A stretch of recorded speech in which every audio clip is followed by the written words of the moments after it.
It's January 15th, 2024. Let's look at quarter one of this year, stocks and crypto, and I'll also make a year-end prediction for the S&P 500 for December of this year. Please subscribe, like, and share. And as always, this is not financial advice. Do your own research. S&P 500 is at a very interesting time and place. You can see from the chart we're right on the all-time highs, which were set December of 2021. It was about 47.90 was the exact top, and we're somewhere around within 100 points of that. As of Friday, January 12th, we were at 47.83. What's interesting in particular is that most of the Western economy stock markets are also near all-time highs, and we'll look at those charts in a bit, but we're seeing all of the stock markets hitting that test of all-time highs. And I have a thesis that if the S&P 500 breaks, it'll also drag all of the other indices up, and we'll go into a new bullish sentiment globally. Checklist here. The S&P is about to hit a new all-time high. Global stock markets are all also near all-time highs. The 2024 rate cuts are not yet confirmed, but very likely to come in April to June period. We're seeing the US dollar weaker. The 10-year yield is holding below 4%, so bond traders are thinking that we're also getting the rate cuts soon. With all of this, you still have sentiment as cautious. We've definitely had a lot of the bearishness shaken out of the market, but there's still cautiousness, and you're still hearing things like, well, maybe they won't cut rates after all because inflation is still sticky. And so I'm thinking that that sentiment is going to fade. Price drives narrative.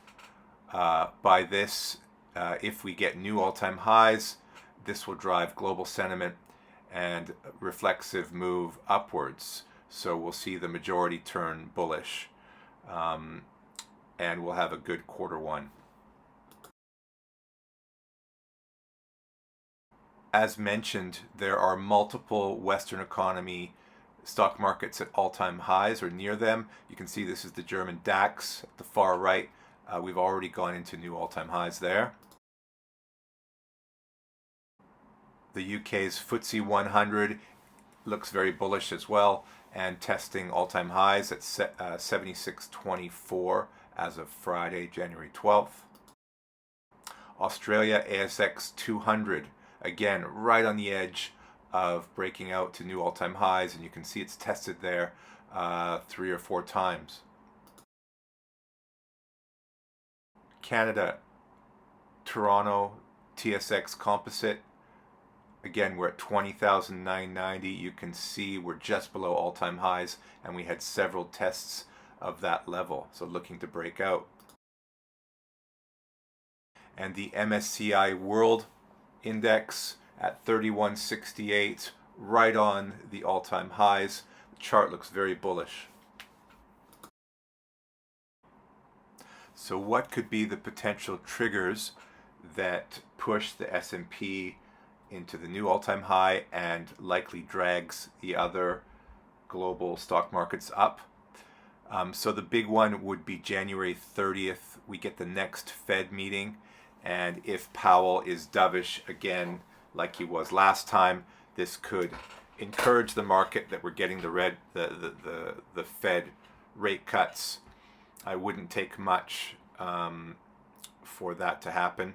Number 2, you could get Fed comments from one of the other Fed members, reiterating that rate cuts are likely, and a speech from one of the other Fed members could be enough to convince the market that we're getting the cuts.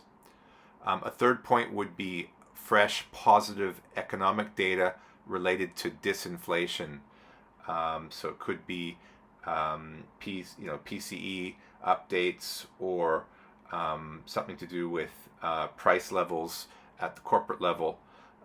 Anything that showed that disinflation was happening would encourage the market that we're going to go below 3% on the PCE inflation year over year, and that it pretty much guarantees we're getting rate cuts. I think the market is pausing on the idea of rate cuts because inflation was a little bit sticky this last December, and it went up a little bit, but we're still close to the 3% level, so I don't agree with that analysis. Number 4 would just be positive economic news that isn't inflationary. So an example would be a jobs report that is, maybe modestly good, but that you do not see wage inflation happening. So jobs are being created, but it's not causing wages to go up, which are a key component of inflation. So again, we're looking for that Goldilocks balance between the U.S. economy staying strong, but not too hot that inflation takes off again. Number 5 would be just easier money, an announcement from China or the EU that they're going to be easing policy, cutting rates, or doing some other form of quantitative easing. I guess Japan could be added to that list where they don't tighten. Any of these would confirm that as the U.S. cuts rates, the other countries will follow. And then number 6, it might be that none of these other points happen, but the S&P just organically moves higher because of the momentum. We've seen most weekly candles green, and it seems very reasonable that we would just continue to grind higher and move into new all-time highs. So back to our S&P 500 weekly chart. Looking forward in Q1, I think it doesn't take much for us to get that trigger news that would push the stock market higher. And what I think happens then is the headlines at CNBC and the legacy news media will be, okay, wow, we're at new all-time highs. This is bullish. And sentiment will change to be majority bullish, and that money will come off the sidelines into risk assets. So there is a longer list of things that could trigger that than there are negative events that could make us go back down.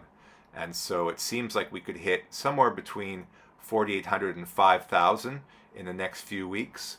You can see the green arrows here. I've got sort of Q1 going up to 5,000 in February. The rate cuts haven't started yet, so they're still sort of hanging there on the positive side. Once we do get the first rate cut, again, I think the market will interpret that it'll be more than just one. There will be multiple rate cuts in the same way that the Fed gradually had multiple rate rises in 2022 and 2023. So once we get that first rate cut, whether it's March, April, May, or June, that'll send a further trend of bullishness. Of course, we could get a pullback in March or April. We could test the 4,800 all-time high, or we could even go lower.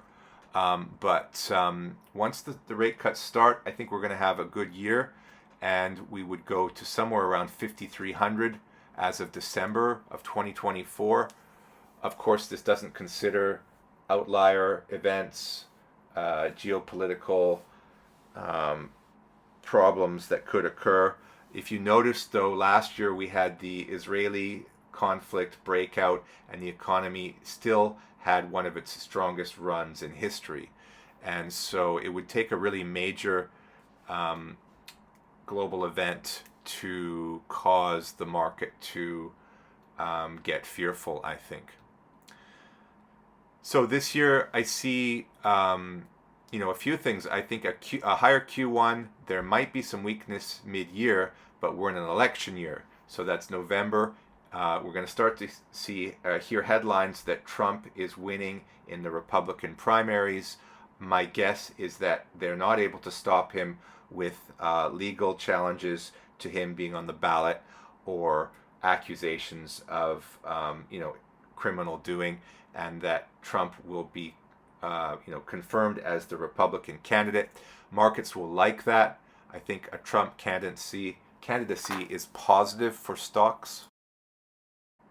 A Trump presidency is not priced into the stock market. The betting odds have him as a favorite, actually, but you're not seeing that in the news cycle or headlines. And so at least half of the US is not aware that he has a very good shot of winning, and that this would be positive for risk on assets. Trump was notoriously trying to cut rates and keep them low throughout his 4-year term previously, and that would likely come back. Again, once the rate cuts start, they will continue, and I think you'll break the back of the bears saying that's not going to happen. So we have more upside than downside here. I keep hearing about the inverted yield curve having a lag, and indeed those rate hikes could come in and start to impact the economy, but they have not done that yet. And so until that is seen, it's just a guess. And I'm on the side that will be higher by the end of the year, with some rockiness along the way. If we do get a global bullish narrative in headlines, I think this will impact other risk assets like Bitcoin and crypto. And so I think it may give a boost to an already very bullish looking crypto market in 2024.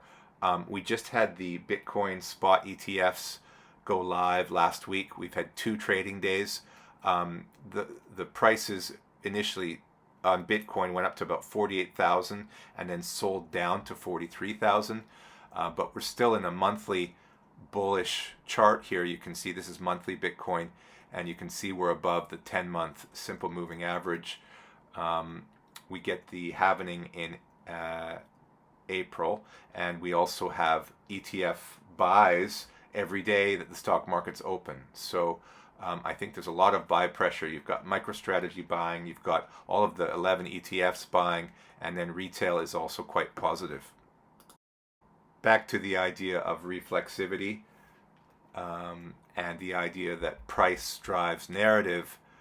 The headline news being positive are pushing up prices, and then prices up higher will create better sentiment, and it becomes a positive feedback loop. What fundamental changes have occurred? Well, breaking a new all-time high is, in a sense, a fundamental sentiment change. Crypto ETFs are also a fundamental change that's quite solid. So yeah, I'm looking for a good 2024. So let's see what happens.